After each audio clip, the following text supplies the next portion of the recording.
Daft About Craft, the craft beer podcast. Welcome to episode 52 of Daft About Craft, the craft beer podcast. As usual, you've got me, Dave D, slightly under the weather. And me, Dave B, who is unapologetically very tired. So you've got one really tired presenter, one sort of ill presenter. It's a bit croaky, but bear with us, it's a good episode. We promise you it's a good one, don't we, Dave? Yes, and we were actually both a lot better when we had our guest on, weren't we? Yeah. We both felt quite spry when we were doing that one. Yeah, so if you suddenly hear us make massive recoveries and sound full of beans, that'll be the interview you're listening to. Yeah, we were very sprightly then. We were talking to Rich from Future State Brewing in Reading. Very small brewery, only 100 litre kit, so there's a very good chance you probably haven't heard of him. But we try one of his beers, find out what his USP is, and it really is a quite unique selling point, isn't it? As USPs go, his is the US of the Ps, I would say. He's absolutely nailed what he's doing as a whole concept, I would say. It's not just a beer, is it? No, there's a beer and so much more. And yeah, it's really good listen, so hopefully you'll enjoy that. We have got the return of Hypod Tribe this time. Haven't done one for a while, but we saw a beer a lot of you won't have had, and we thought this sounds interesting. It's a big beer from a brewery possibly a lot of you won't have even heard of, Grimsby's only craft beer producer, and it's Doc's Beer. Just recently celebrated their 5th birthday, and they've released a massive stout to go with it, a 15% stout. It looks lovely in the bottle, really lovely package with the wax top and all that. It does, and it's actually been brewed with actual birthday cake as well. They've really lent into the whole birthday idea. Yeah, this needs to taste like a chocolate hedgehog, or I'm asking for my cash back.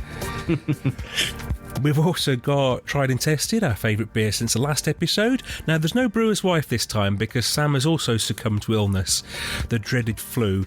So she's under the weather. Hope you get much better soon, Sam. We'll catch you on the next episode. But for now, we'll start it off, as we usually do, with Brew to Me, where we get a beer from a brewery we haven't had before and try it out and get somebody on to talk about it.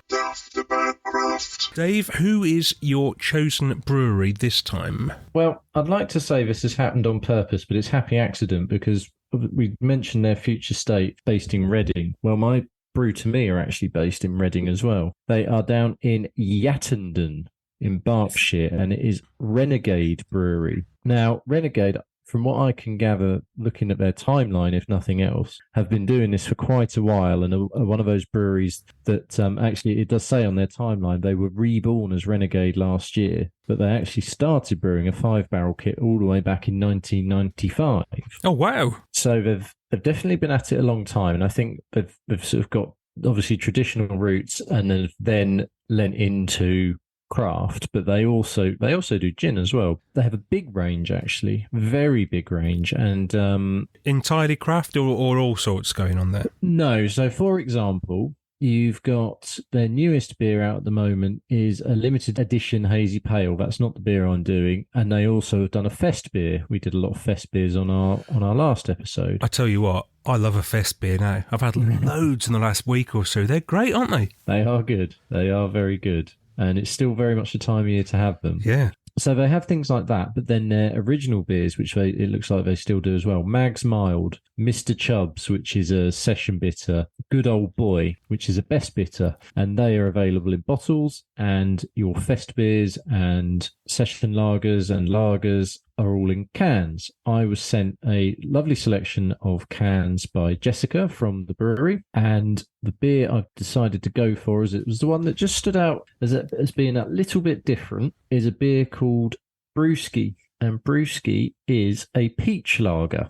So I'm very much hoping it's going to smell and taste a bit of peach. Yeah, this could be really nice. While being refreshing like a lager. And it's an interesting colour it's poured. It's poured very, very light. I don't know if you can see that, Dave. Ooh. It almost looks more like a cider, actually, the colour it's poured. That's ever so light. Nice head.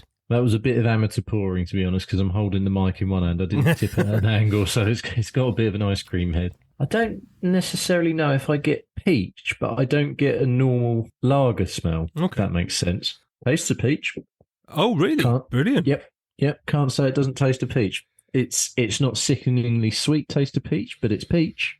So brilliant. It's nailed the brief. That is, okay, so it's peach. And then at the end, you get that slightly sort of bready taste from a lager. Oh, so it really is fulfilling the whole brief then. Yeah, that is a peach lager. Fair play. I can't ask for anything more than that. I don't need it to be doing handstands with the hops or anything like that. The back of the can says the crisp, clean profile of a lager with sweet, juicy flavour of ripe peaches, refreshing, smooth, and Yeti approved. And that is because of the can art, which I don't know if you can see there, Dave. We've got a Yeti involved who appears on a few cans for Yeti. That's a can that stands out, isn't it? I like that. Their can art's actually really good. And the beers that Jessica sent, there was actually a bit of doubling up. So hopefully you can try some. Oh, excellent. Some Renegade as well, as I should have enough to send your way. And we can hear a bit more about them from Mike. Formerly known as West Berkshire Brewery, we were purchased by the Yattenden Group, the owners of the land where the brewery is based. Not really knowing what to do with the brewery, but knowing they wanted to keep the business going, they welcomed Ian Rogers on board. Ian has worked in the beer industry for years, notably for founding Witchwood Brewery. So with the guidance from Ian, some creative flair and a whole lot of passion for beer, we were reborn as Renegade, brewing beer for misfits and adventurers. Currently, we have a range of 5 craft beers, 2 non-alcoholic beers, and our 4 heritage ales, as well as seasonal releases. We consider ourselves storytellers. It's how we all talk about our lives and experiences. And the art of storytelling has always been connected to the same occasions where we share food and drink, especially beer. Each of our beers are designed with a character in mind, characters who have their own stories to tell. You can read more about them on our website. I'll tell you what, Dave, I think Mike's challenging for a spot on the podcast. That is a very nice voice he's got there. Yeah, I really didn't expect that. Wow. It's ever so smooth, isn't it? It's like like a late night radio presenter. Do you remember Midnight Caller from the 80s? I bet you don't remember. That was an American thing. Made me think of that a little bit. Wow. Yeah, nice voice. But it'd be really interesting to hear that Renegade came out of West Berkshire Brewery and that one of the guys involved now has got links to Witchwood. They've got people there to cover all the bases with the traditional and the newer modern craft stuff. Yeah, and it seems to be working. I'm very happy with my beer. And I also, the other thing I just wanted to make mention for them is they are a brewery that takes being sustainably and carbon neutral very seriously. They can have a look on their website and it's sort of explain it in greater detail. But just for example, they're a brewery that send all their spent grain off to a local farm to feed cattle. Their waste management's in-house, 80% recycled and the other 20% incinerated for energy. And they're aiming to get that 20% down even more. They're trying to cut their CO2 dependence as much as possible. So not only are they brewing, but they're trying to do it in an ethically sustainable way. Doing all the right things. That's good. It's good to hear, isn't it, when you find out breweries are going the extra mile and doing that sort of stuff as well. It's not just about the actual alcohol produced at the end of it. No, and this is really, really good. I really like this. I'm having it slightly probably wrong time of year because it's a lovely summer lager. But that said, as the beer to have at the end of a long day, it's spot on. I really like this. It's surpassed what I thought it would do, to be perfectly honest. Brilliant. I'm quite looking forward to one. Make sure you send me one. Yes, I think I did get 2. So I will keep that one for you. That's excellent. Pains me slightly because I'd like to drink it himself. But I will keep it for you. So what have you got? Well, I've also got some beers for you because the guys at Iron Pier in Gravesend in Kent were kind enough to send 12 cans down. So there's a few in there for you, so make sure we get them sent on to you. Yeah, we had Lost Pier not so long ago. Now we've got Iron Pier. I must confess, I keep getting that confused because I thought you were getting Iron Pier, and I was thinking to myself, hang on a minute, didn't we do these? But it is Lost Pier and Iron Pier, so... I do love a pier, actually. I do love a trot out on pier.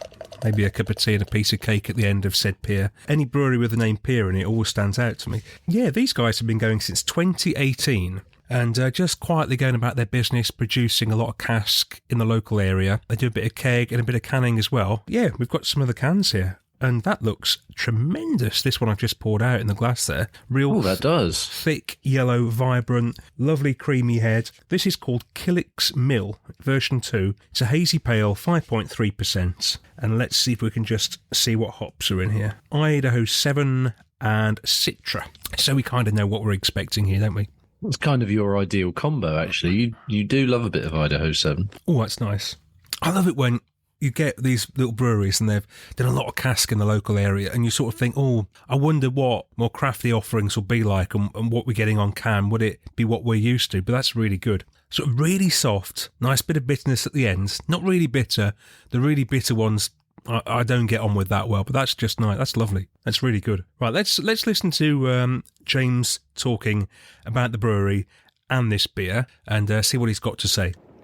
James Hayward from Iron Pier Brewery in Gravesend in Kent. We started in 2018. We're a 25 hectolitre brewery, producing about 2,000 hectolitres a year. Probably 70% of that goes into cask. We're lucky we have quite a big micro pub market down here. And then the rest goes into can and keg. We're probably best known for our traditional styles. I'm a big fan of Victorian recipes and digging back through old historic brewing records and finding things. So we do a lot of big stouts. We'll recreate kind of 1800s pale ales and milds from the early 20th century, things like that. They tend to all be cask. I don't see the point in kind of canning those. Not necessarily what people want in a can. So what we've sent you today is something quite different from that. It's a Killick's Mill IPA. This is the V2, so it's our second stab at it. We're not really part of the hazy train. I try and stay away from the hype stuff. But I think the shine's wearing off that a little bit now. People have been doing it for a while, so it's probably safe for us to have a stab at it. This beer has Citra and Idaho 7 in the dry hop. There's a bit of Idaho 7 in the Whirlpool, and then we do a 36-hour dry hop with Cascade, Idaho 7 and Eldorado. The idea behind that is you're just trying to get some thiols in for conversion by the yeast. First batch of this beer we used a different yeast strain to this one, and it just seemed to be a bit too bitter, not quite full enough and juicy enough, but I think this one's hit the mark with the change in yeast. Hopefully what you have there is a nice fruity, juicy pale ale, not too much bitterness, kind of getting those pineapple-y citrus aromas coming through. We'll continue to develop this recipe, I think, for a few more batches. Again, it's probably not going to become something core because of what we do on the day-to-day, but that's also part of the fun of it, that it can be a different thing each time. It sets quite a nice counterpoint to our core range and our barrel-aged stuff. We tend to play with a bit of mixed firm and things. So this allows us to experiment in the brew house. It's a bit different to brewing a bitter, but without the long lead times and processes you go through with barrel aging and mixed firm. Well, there you are. You heard James talking about Iron Pier there. Really interesting, that. And just drinking away there while he was talking. That really is very good. I was reading on the back of the can, it's sort of soft, says it's soft and pillowy and low bitterness, and it is all that. And there's sometimes not a huge amount to say about these beers when they're fulfilling the brief of a hazy pale. And that's what this is doing. Yeah, I think we've both got similar beers in that they've said what they're going to be. They deliver on it. We have no complaints. Yeah. They're not necessarily doing anything envelope pushing in the sense that I have a peach lager, you have a pale ale made with 2 hops, made very nicely. My peach lager was made very nicely. There's not much more to say apart from people should try them. Absolutely. Now, you usually ask me at this point, what other beers have they got in their range? Now, instead of me telling you, here's James again to tell you all about it with an in-depth look at what else they do. We've also sent you some Russellville Red, which is an example of a beer we do make in all formats, cask, keg, can. As I said before, cask is the majority of what we do. We're lucky in Kent, we have a lot of micro pubs. We also provide cask to a lot of London pubs, so we deal with Craft Beer Co., the Bloomsbury Group, which is the Waterloo Tap, Euston Tap, and quite a few other progressive cask pubs, I guess you would call them. Russellville Red started life as an International Women's Day beer. My other half came up with a recipe for a red rye with ginger, which was brewed right at the start of the brewery, I think back in 2018. I really like that malt base. It's crystal red rye, a bit of medium crystal, and a load of extra pale malt. I've then added bullion hops on the hot side, which are grown down here in Kent, give a really nice berry flavour. And then we dry hop with Citra and Mosaic just to kind of lift that aroma a bit. So it's a bit of an Anglo-US mix. Not a traditional sort of red ale, but something we really like drinking. This beer in cask, when we put it on in the tap room, flies through. I try not to put it in cask too often. Keep people waiting. When it gets released to trade, it's the same. People kind of queue up for it. We know we don't make too much. I was speaking to the guys at the Colonel, and they were saying with their red brick, I think they brew that twice a year. And they know they brew it twice a year, and people will clamour about it. But not every bar is going to have a red ale on it, so they're not the most regular of sellers. People will drink pale ales all day long, stouts all day long, lagers definitely, but much less so things like red. So this is kind of one we do for our soul more than the commercial aspect. It's a beer I'm really happy with. We've barely changed it from the first brew.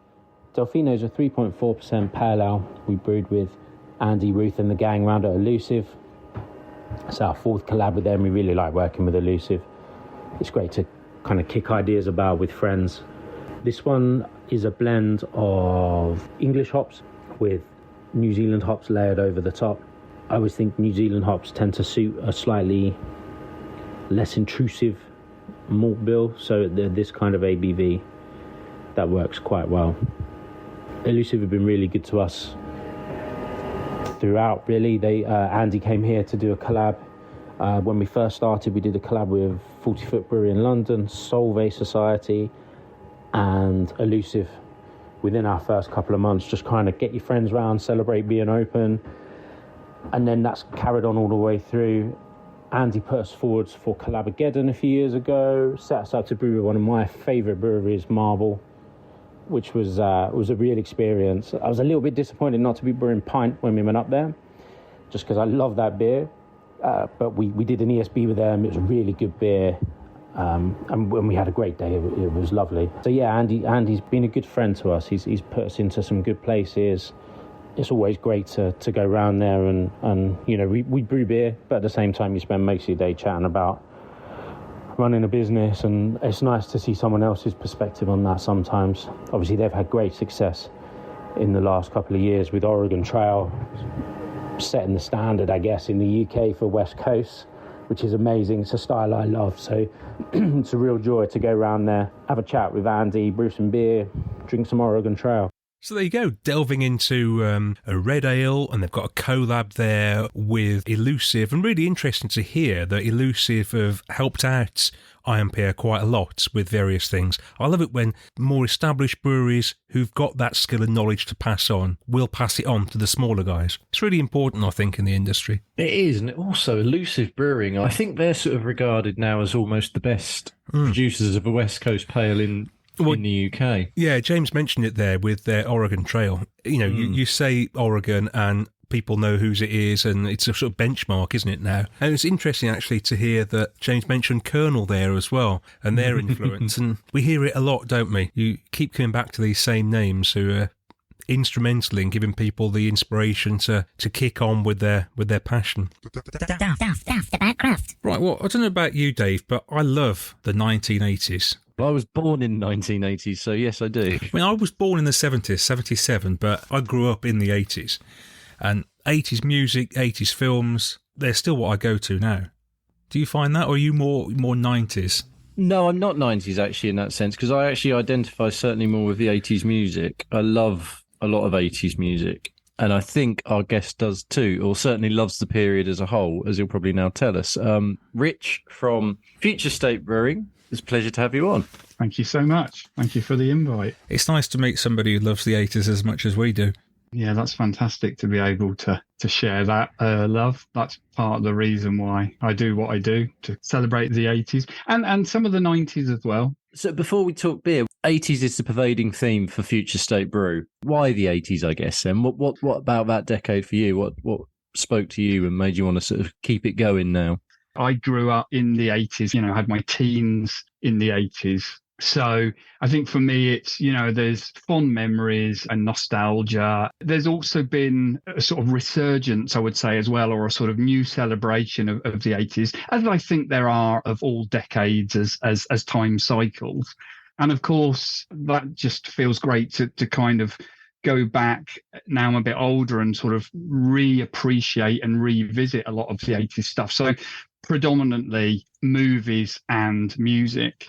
There's also a genre of music, synthwave, which kind of came about in the early 2000s, and that sort of reimagines what the 80s synth music was as well. And there is now a whole bunch of artists of today who are recreating kind of music with an 80s feel, or very blatantly 80s, even using 80s hardware and 80s synth. What I would say is just that Future State is about the beer, but it's a lot more than the beer. What I always like to say, and I print it on all our cans, is, a good experience is a good beer. I mean, we all know that, right? Sometimes an average beer can be a good beer if you're in the right, 100%. In the right circumstances. So that was part of the reasons why I wanted to take all of the things that I sort of loved about the era that I grew up in, and then find a way to actually pair that with my other passion, which is beer.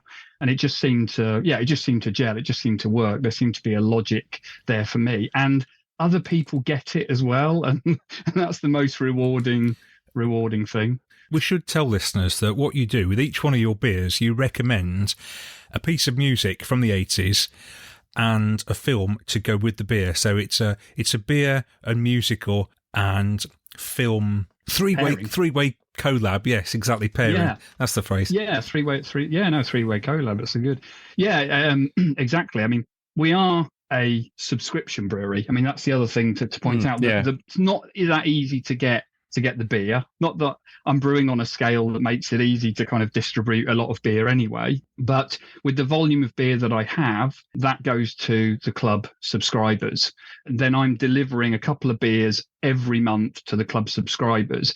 And as you say, each of those beers is paired with the music, with the movie. There's a lot of deep cut stuff in there as well, in terms of how the beer is influenced. And I deliver the beers. I'm also delivering a newsletter that comes with it that actually explains all of the background of how the beer links to the movie, and how normally the movie or the music actually inspires my brewing, even sometimes inspires the actual recipe build as well. So it's more than just here's a couple of beers each month. It's right, and here's everything that went into those beers. This is, and I put a lot of time into that. Is that there's as you can hear, there's a passion there. Yeah, so this is labour of love stuff, isn't it? Absolutely, yeah.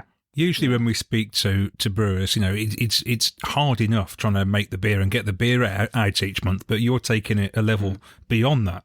Yeah, that's typically me. I create my own stress all the time. But it's very full on to do that. And I'm just grateful that the people that subscribe, I think, really appreciate that. I get a lot of love, a lot of positive feedback, a lot of encouragement, and it's great because as I say, it's the combination, it's the collab of my passions. And I think because you can only get your beer through the subscription service, it's a product you can't that easily get your hands on. There's almost like a demand for it, a heightened demand for it, because it is so limited. Yeah, I would love to be able to produce it on a bigger scale, but it's just not possible at the moment. And brewing is not my day job. No. Future State's not my day job. So there's kind of a bit of a bottleneck. So how small a scale are we talking then, Rich? How many are we sort of able to brew each time? What are we talking? So I'm brewing on essentially on 100-litre kit. So that's quite limited. It's even more limited because my sort of like in beers is very much very hoppy, hop forward beers, and I don't want to ever gimp on that. So I use a lot of hops, and you lose a lot of beer in process when you're adding a lot of hops. They just soak up so much beer. So if I can get 100 cans of each beer that I brew a couple of times a month to get those two beers, if I can get 100 cans, then that's a good result, and that's just enough to be able to supply the club members and have a bit of beer for QC, and and the odd beer to drink myself. Sometimes I may be able to produce a little bit more. I mean, if it's a non-hoppy beer, I might be able to get a 20-litre keg out of that as well, but that doesn't happen all the time. But if I do, then I try to be able to pass that on to one of the local bars that we have where I'm based in Reading. I'm imagining that you have a lot of sort of wild 80s parties at your house, and you sort of crack open these various kegs of beer every now and again. Does this happen or not? You're describing my younger years, Dave. With balancing a day job and future state and having grown-up kids and grandkids, there's a lot of there's a lot of other stuff and less time for partying. More just sipping a few beers in front of the telly, I guess, at night than the party. and just being able to find those times when you really can experience the beer and having your friends round, and maybe jumping into a movie that you haven't seen in quite a few years, and waiting for those scenes that you love, that sort of thing. It just heightens the whole thing. So do you get feedback from people who subscribe to the club who they tell you they are watching the film and they are listening to the music that you've linked to the beer? Yeah, brilliant. Absolutely. Brilliant. Yeah, sometimes I get messages like, tonight I'm going to watch, whatever the movie is. Sometimes people will do those rather than actually the movie that it's paired. They'll be a little bit clever and they'll be picking out, I don't know, the sequel or some of the actors that were in that movie or in another movie. And it's like, right, tonight I'm going to watch this one as well. So it's, yeah.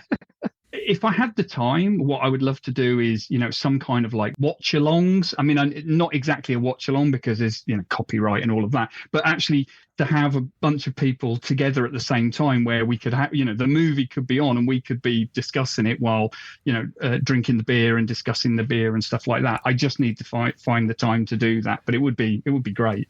I love it. That's a whole new level of geekery, if you want, isn't it? Yeah, I think that's very fair to say. As you say there, 100 beers isn't a lot in the grand scheme of things. So if the subscription service sort of keeps going well, are we going to be looking at you needing a kit upgrade? And also, would there ever be the desire for future state to be the day job? Simply yes to both questions there, Dave. Yeah, absolutely. At some point, I am going to need to scale the kit.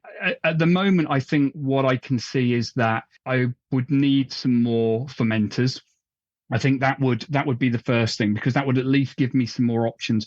Even with regards to things like beer festivals, I'm quite limited, at the moment, because the tanks are always busy with the beers for the club. There's not a lot of option there to be able to brew something that I could then take to a festival. Actually, the last festival that I did, one of the only festivals that I did was Hop City, Northern Monks Hop City. I did that a few years ago, but that was such a juggling act. The club was running and I was then trying to get, beer queued up as well to be able to fill 4 key kegs. But yeah, so some kit upgrades would be definitely in need at some point. And of course, I think if I can see that it goes in that direction, then yes, I would also need to work out how do I make that, even if it's not the absolute jump to future state being the 100% day job. It's like, how do I take it to kind of that next level, which is, maybe doing the day job part-time and then being able to, some sort of compromise. The beer. Yeah. You started quite a few years ago, and then did you sort of have a bit of a rest? I did, exactly. So I started, like many of your guests, I started in lockdown. Yeah. Just brewing sort of 20 litres at that point, started with just a few subscribers. And I did that for a couple of years. And then, as we were talking about before we really got into this discussion, family, a number of family and health issues just took priority. So I took time out for a good year or more, probably a year and a half certainly during all of last year, where I didn't brew a thing. And it was really, everything was just on hold, just other life and priorities that took over.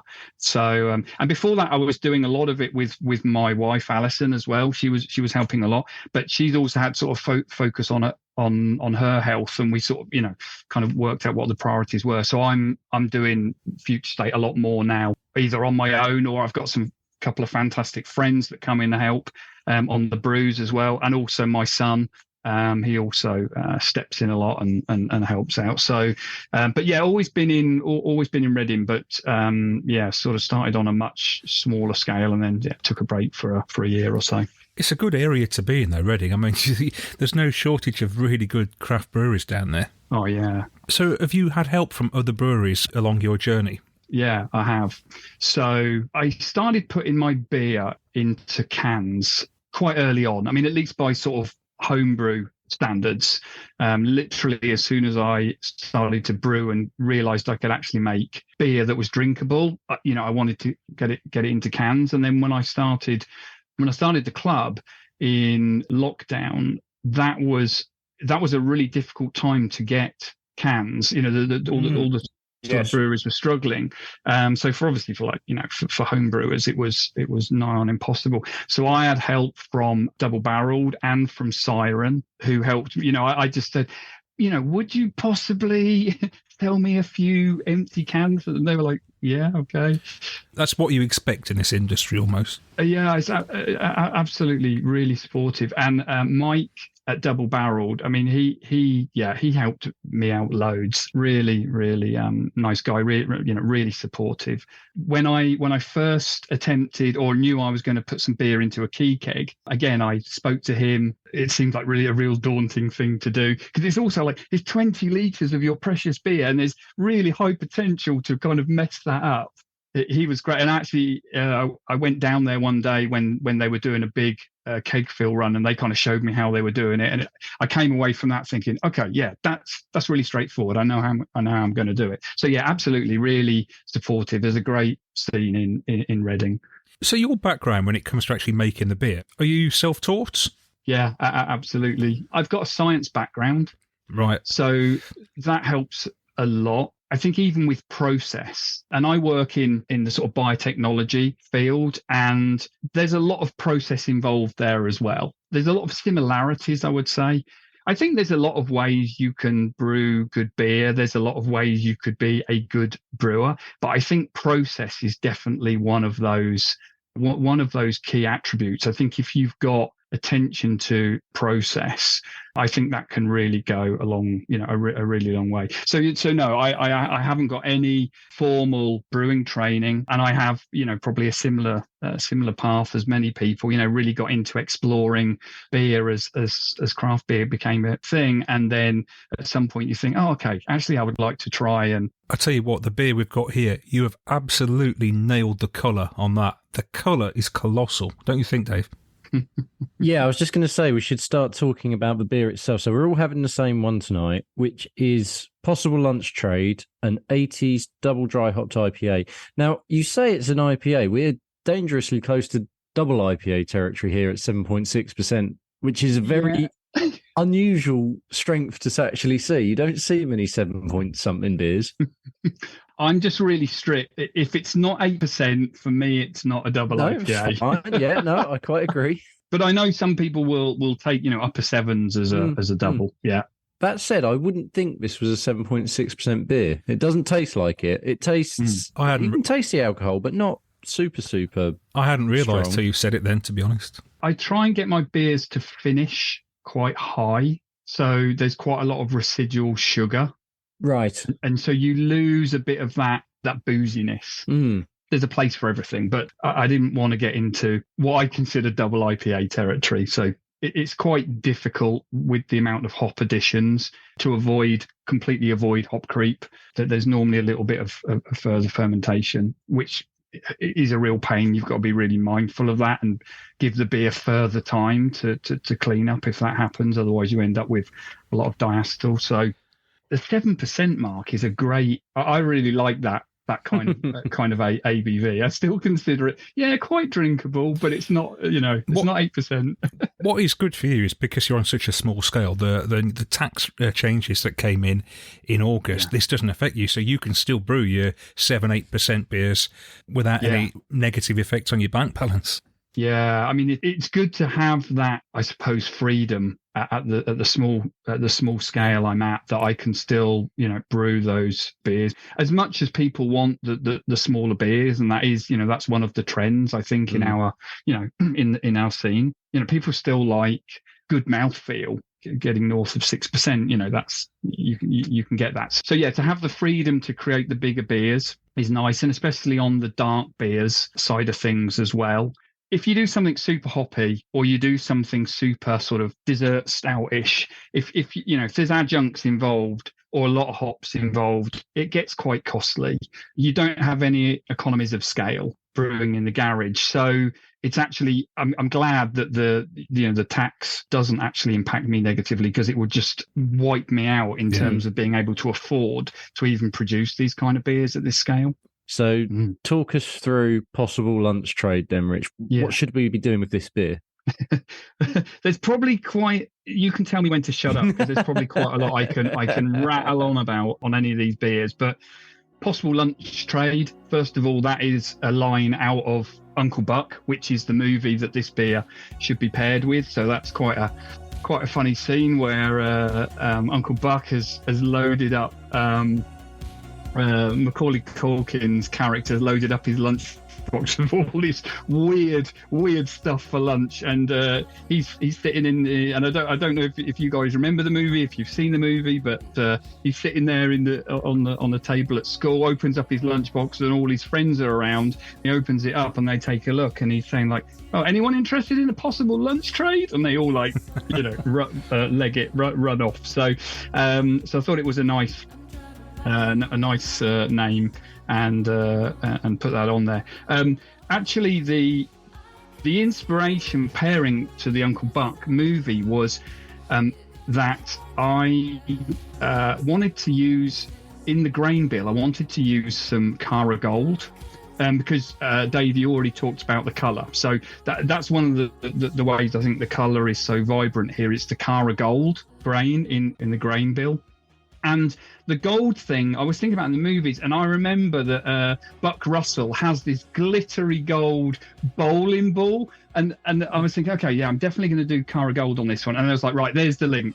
We'll go with the gold. And yeah, I remembered Buck Russell's golden bowling ball. So I thought, right, okay, we'll do Uncle Buck. I love that this is so in depth. I love it.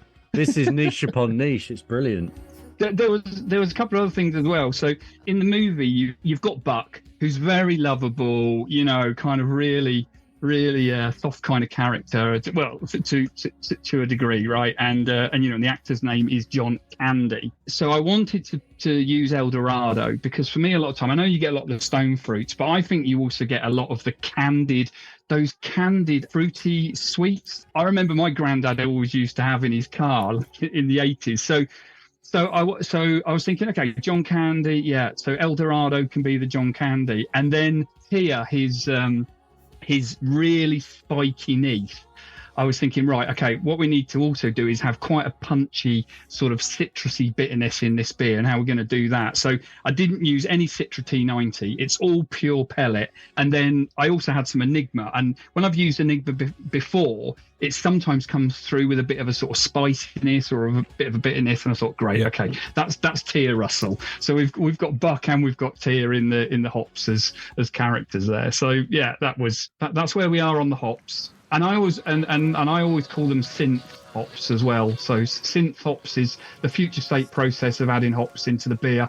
Every time I dry hop, I crank the hi-fi in the brewery with whatever synth music is taking my fancy at the time, and that definitely, that is a patented process that enhances the hop flavour in the beers. You probably can't hear this, but I'm playing some music in the background at the moment, which you'll hear when you listen back to this, and I'm playing, of course, Lightning Kids, which is the group you recommend with this can.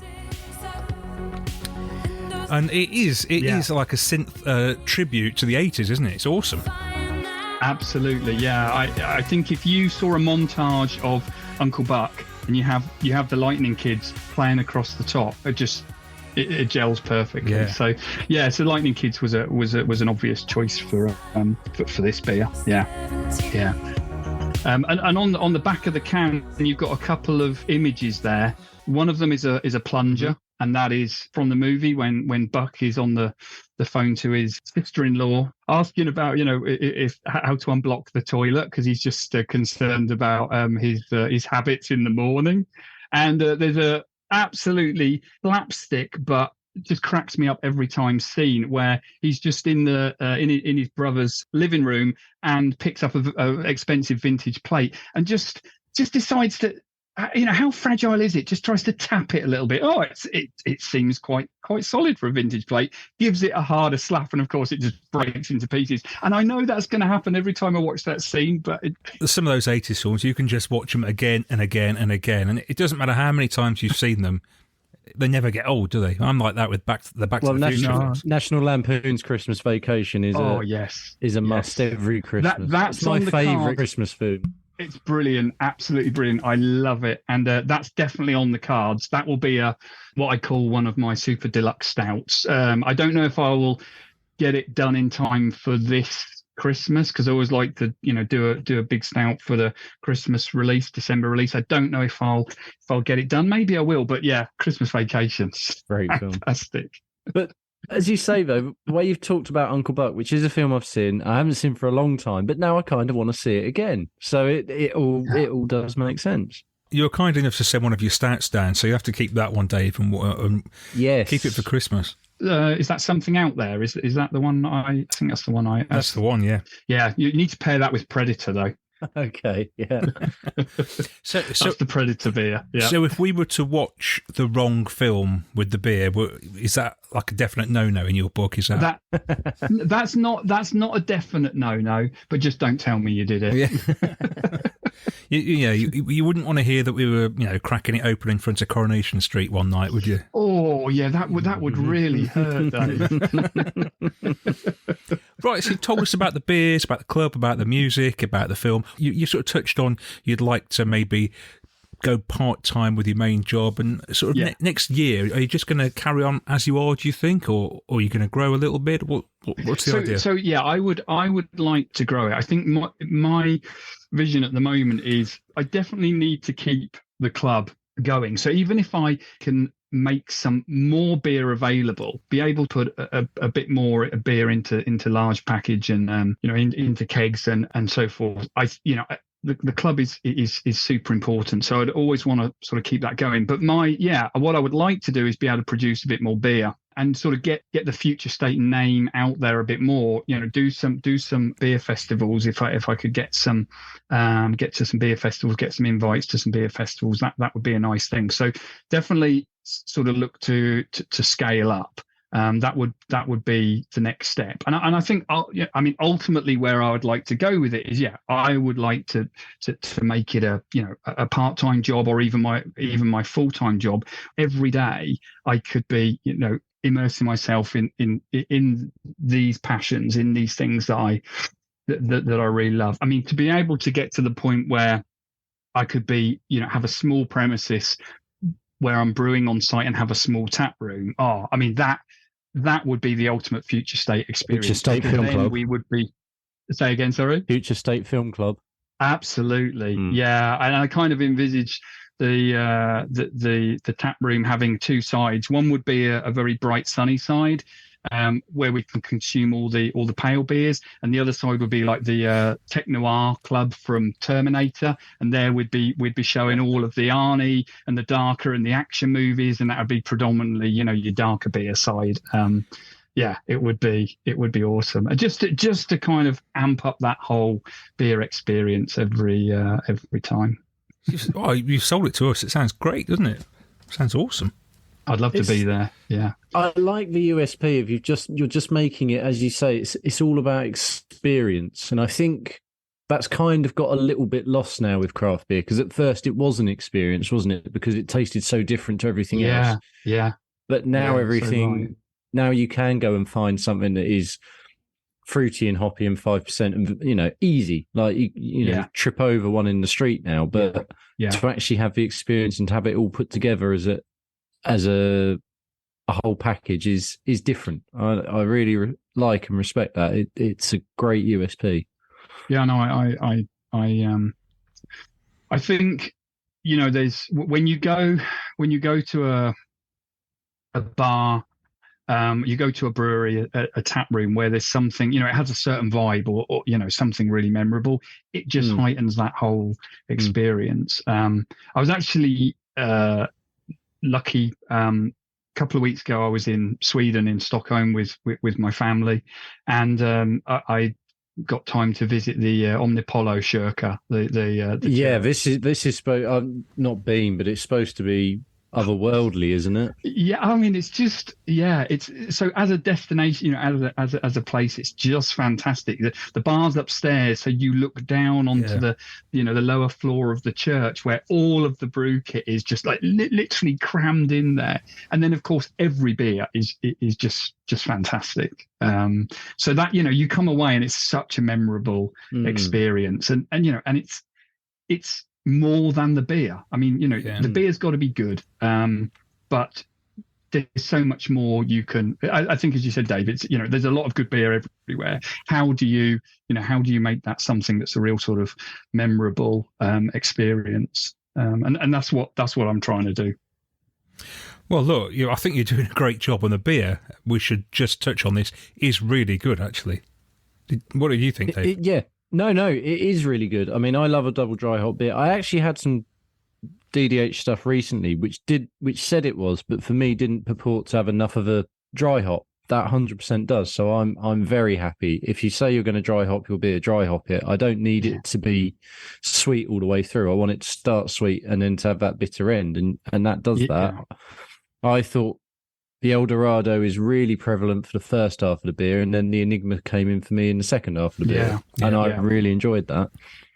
That's good. Yeah, that's how I sort of feel about it. There's that real sort of sweets and fruit up front, but then there's a really healthy bitter kick. Yeah, there's a right bite at the end, isn't there? Yeah, I quite like it as a. I think it again.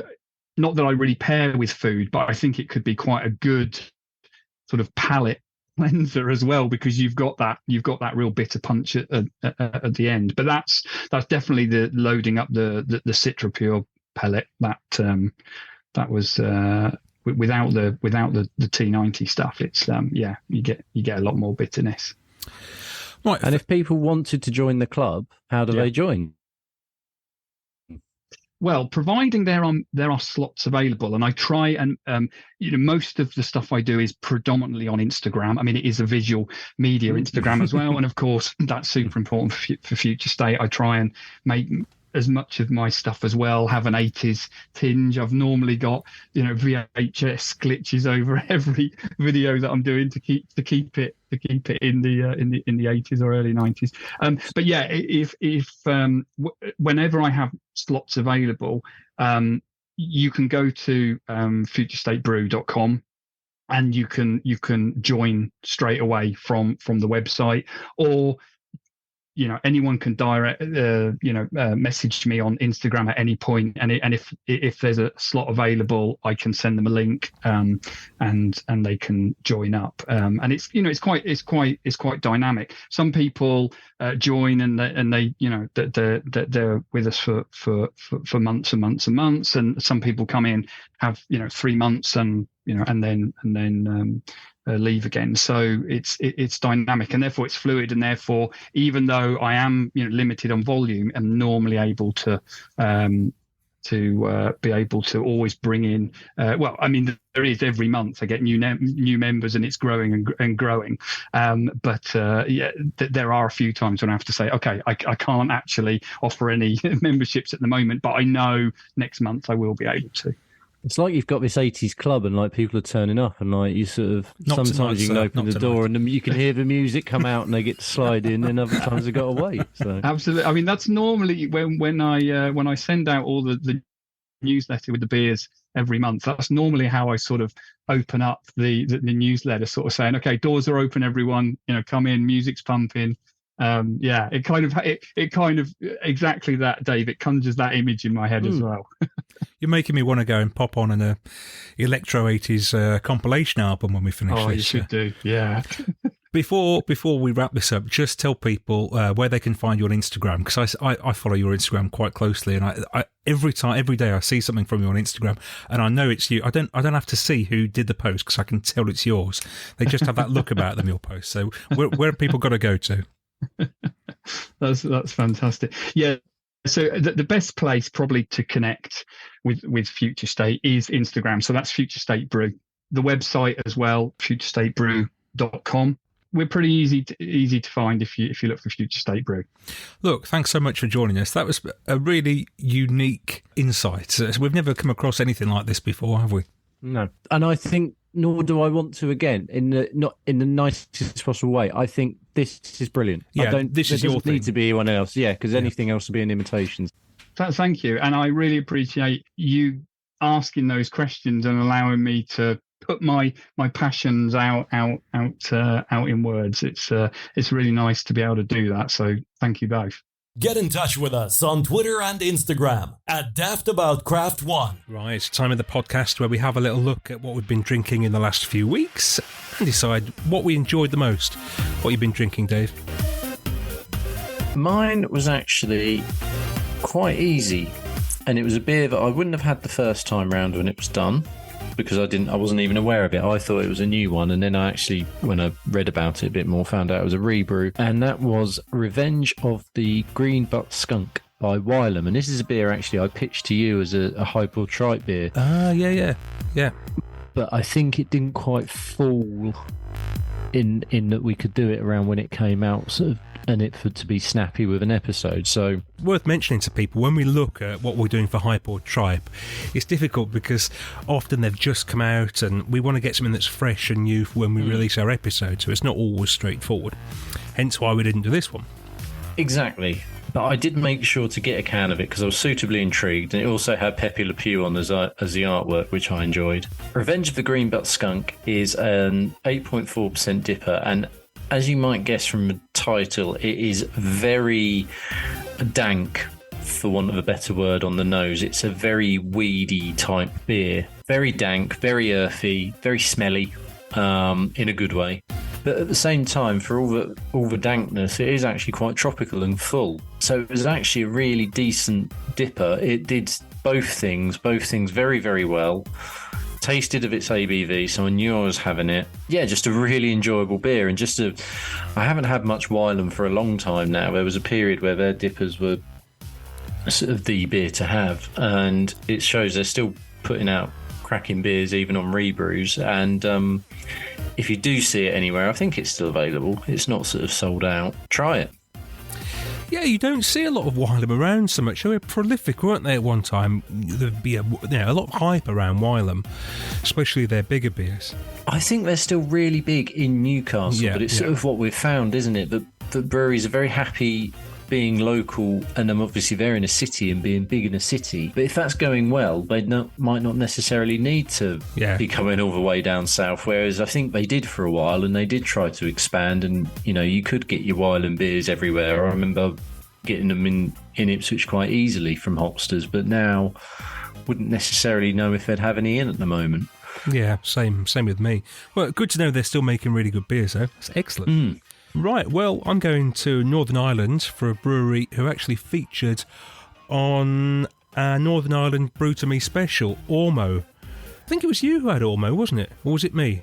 No, it was me, because I had Ormo, and I very much enjoyed the Belgian single. Yes, that's right, yes. So you must have sent me some down then. I must have been drinking what you sent me. But I think so, yeah. I did send you some. Yeah, oh, that's it then. I wondered where they'd come. You lose track of where these beers come from. Well, the one I had was their Australian Pale Ale, Homesick. It was really good, really enjoyable. I sort of cracked it open and I thought, this might be all right. But it was way more than all right. It was really good, really drinkable. 4.5%, and just great, just easy drinking. Sometimes you don't always want to think about the beer you're drinking, you just want to have a nice drink, and that fitted the bill perfectly on this occasion. Homesick from Ormo, and had a couple of others from them as well that you sent, and again, really good. You're listening to Dave B and Dave D on Daft About Craft, the craft beer podcast. Hey Daftaboutcraft listeners, it's Sam, the brewer's wife. Just wanted to say I'm so sad that I didn't get to join Dave on this episode to regale you all with a tale of craziness from the brewery. However, Dan and I have both just been hit really badly with the flu. You can probably still hear the remnants of it in my voice. And unfortunately, at the time we would usually record, I had absolutely no voice at all. So that's why. But don't forget about me. I will be back next time. Daftaboutcraft. Oh, I'll tell you what, Dave, here's some music we haven't heard for a while. And now it's time for Hype or Tripe. It is. Yes. It is the Hype or Tripe music. Honestly, if you people could see what goes on behind the scenes sometimes, all sorts of technical errors going on in the background, but we're here with Hype or Tripe now. Now, for those of you who might not have heard this part of the podcast before, it's where we take a big beer, well, a hype beer. It doesn't have to be a big beer. It could be different, not necessarily big, could be really small. We've done session beers and pales and all sorts on here. Just so happens that this Hype or Tripe is a big beer. Tell everybody about it, Dave. When we sort of look to do each episode, we'll sort of peruse the internet and breweries and whatnot and see who's doing what, who might have something exciting coming up. You know, when you get to certain events, times of the year, you know, people start releasing, like we did fest beers, for example. Obviously not hype beers, but everyone does one. And birthday beers have started to become a bit of a thing, I've noticed. You know, when breweries turn a certain age, they seem to put on either one beer or a pack of beers and things like that. And Doc's Beers in Grimsby, who have featured on the podcast before in Brew to Me. Yep, episode 21, in fact. They are now 5. And to celebrate this, they have made an Imperial Stout with cake. And it's 15%, so it is not shy. And I love the ingredients on the back. I don't know if you've had a look at them, Dave. Oh, no. What's it say? So, your ingredients, you know, you start with malted barley, oats, wheat, sugar, you know, usual hops, yeast, cake. Vanilla, chocolate essence, hops, and the hop used is Endeavour. But I just like the fact that it is just cake. They say it's brewed with cake. It is brewed with That'll cake. do me. But like I mentioned earlier on, my favourite cake, whenever it's my birthday, whenever I was a kid, I always had chocolate hedgehog cake. And I often still get that now. I'm in my 40s. A bit of a throwback thing. So I want this to taste like a chocolate hedgehog, basically. Well, obviously, it's a bit of a job to know what cake went in. Yeah, exactly. But it is chocolatey. It is a stout after all. And it does say on the back of the description, it is ludicrously thick, as decadent as they come, luxurious aromas of rich, indulgent chocolate and a slick, viscous mouthfeel. I mean, this sounds awesome. It's liquid cake. I tell you what, it does smell a bit cakey, actually. It smells like you'd expect an Imperial Stout to smell. I can't believe this. I haven't got the lid off the thing yet. Dave is already in and he's sniffing it. Oh, yeah, I know, yeah.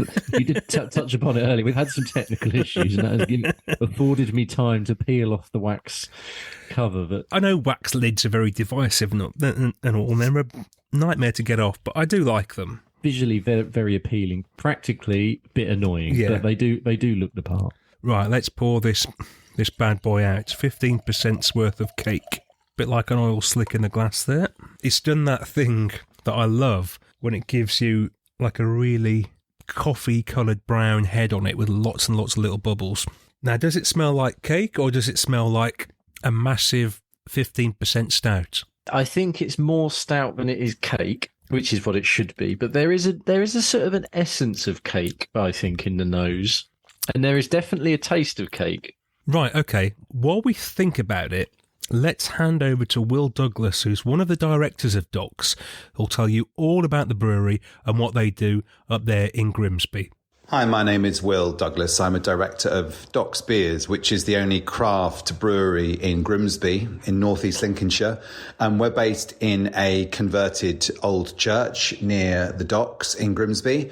And downstairs we have a exhibition brewery and tap room.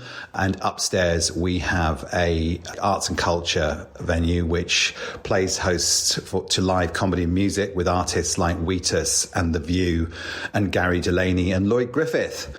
We opened in 2018, October 2018, and we've just had our 5th birthday. We produce accessible craft beers, which we like to believe Grimsby and Lincolnshire can be proud of.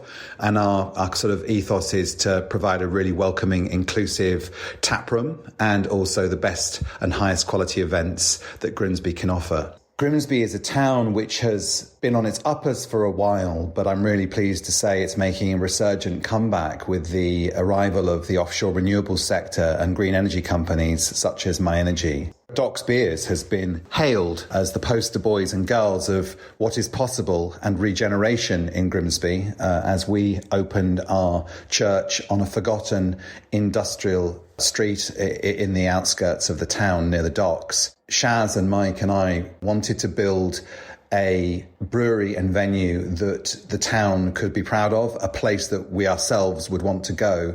And I think it's fair to say that people are often struck when they walk in through the front doors as to the scale of what we've achieved. And one of the things they will often say is this is the kind of place you'd expect to see in London, Manchester or Leeds. And so we're really proud of that. Our beers celebrate the hard work ethic of the people of this town and the people that work on the docks worldwide. All our beers have names like Never Say Die, Overtime, Hard Graft, Graveyard Shift. So we really try to bring that through in the way that we have our cans and designed with fabulous graphic novel style artwork by a local agency called Source4, where a guy called Kirk Arnold renders these fabulous designs for our cans. You can find us online at www.docsbeers.com. And our venue is www.docsacademy.com. We'd be delighted to welcome any of your listeners to the brewery. And if they can contact in advance and say that they heard about us through the podcast, we'll try to look after you. Well, thank you very much indeed, Will. That's fascinating stuff. They pitch themselves as a real big part of the community there. And it sounds like they're doing great stuff.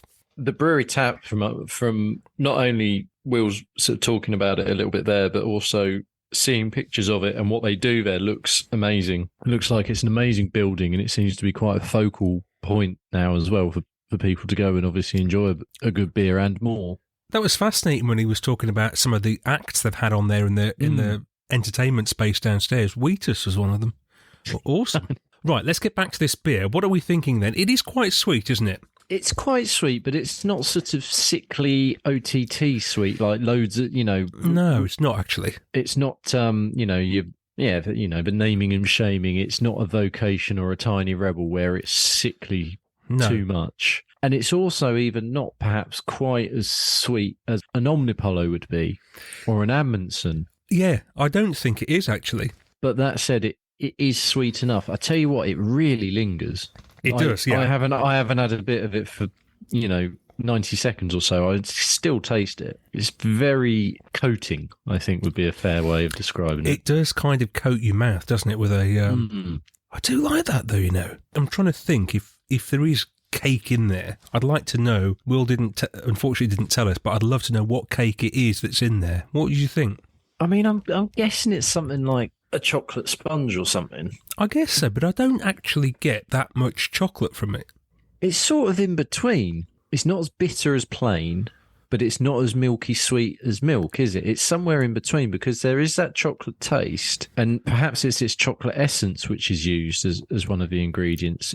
I almost get a jamminess from it. I don't know whether that's something that you get. Well, that's interesting. No, I don't get any jamminess. I get that even though it... bit like a wagon wheel. Oh, nice. Okay. Yeah, okay. I see what you... Yeah, I can see what you mean.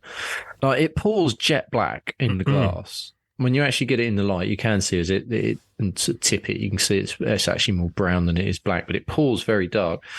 It's a strange one in that it sounds like it should just be really simple. It should just take, like, if you've got chocolate essence and vanilla and they say it's cake, it should just taste like chocolate cake. But it doesn't quite taste like that, does it? But I was reading something recently where I can't remember the brewery, but they did. I think they did something where they put cake in it. Actually, it wasn't Docks. Obviously, it was somebody else.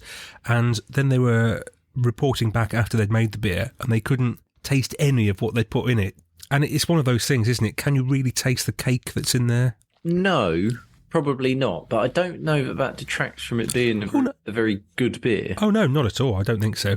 It's, it's irrelevant, really, whether a beer tastes like cake. I know this one is called birthday cake. But it sort of does. Every so often, sort of at the back of my throat, I get that sort of taste when you've had chocolate cake or something, and it's that bit of sponge sticking to the back of your roof of your mouth or something. Like there is something cakey in there, definitely. The other thing I wanted to touch upon with this beer, this is 15%, so I wouldn't say it tastes like 15%, actually. I don't know about you. I don't think it does. However, what they have done is they have brewed it in a 330 bottle. Yeah, which we love. As I said at the start of the episode, I'm very tired, which is what happens when you have a 3-month-old. And I'm unintentionally nailed about pouring out about half of that. And I said before we started this, I'm going to stopper it. And I'm going to probably try and have the other half tomorrow night. So I'm very interested to see how that works. Yes. And I will review the beer on the half that I've cracked, and it will be no reflection upon it if it doesn't work. But I just want to see if that actually is something you can do, something this strong. Can I treat it almost like wine, stopper it, have it only 24 hours late, and see if it still holds together? Well, you can tell us on the next episode whether that worked or not, and whether it was the same. Maybe it was better. Talking about stouts and how long they last for, I had a stout. Well, I intended to have a stout 2 nights ago. It was a 10% stout from S43. Remember S43? Oh, yes. Who are supposed to be coming back and brewing again, from what I hear, but they sort of halted their operation, didn't they, a couple of years ago? 18 months ago? Something like that.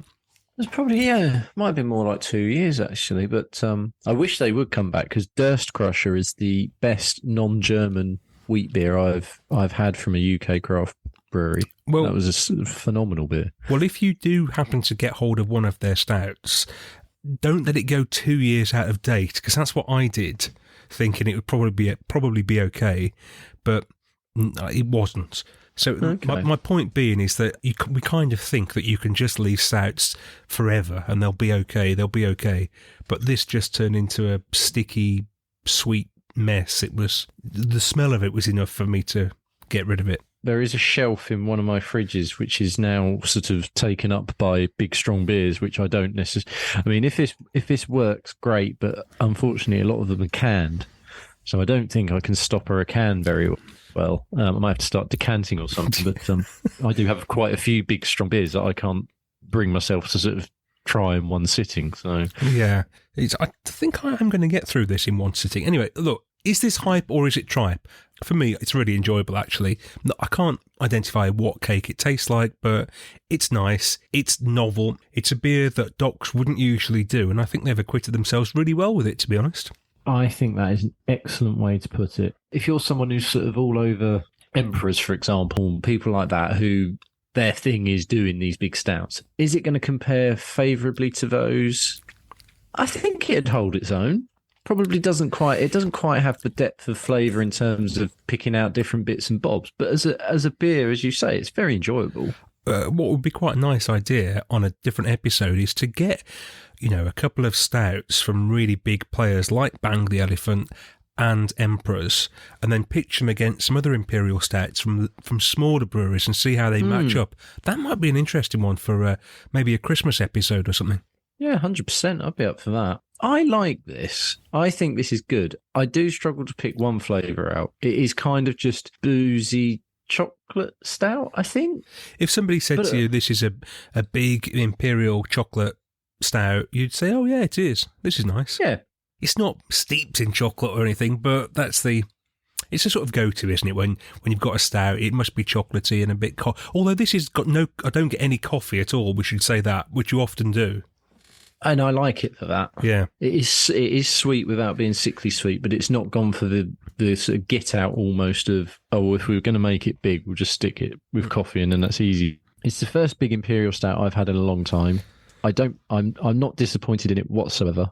I couldn't manage the whole bottle. I know you say you can. I can't. I'm actually pleased. I'm going to try this stoppering and see how that works with it, because I don't think I could quite manage a whole one. I'd like to share it, but no, I like it. And as you say, Docs wouldn't necessarily. I'd never put them together with doing this kind of beer. We've had their beers before as a departure from their norm and doing something like this. I think they've made a very good beer. That's just about it for this episode of Daftaboutcraft. Thank you very much indeed for listening. Hope you've enjoyed what you've heard. If you have, and maybe you haven't listened to all of our previous episodes, you can find them on your podcast provider. And in the meantime, we'll be back the week beginning November the 13th with loads more craft news, reviews and chats, and we'll see you then. Daft About Craft, the craft beer podcast.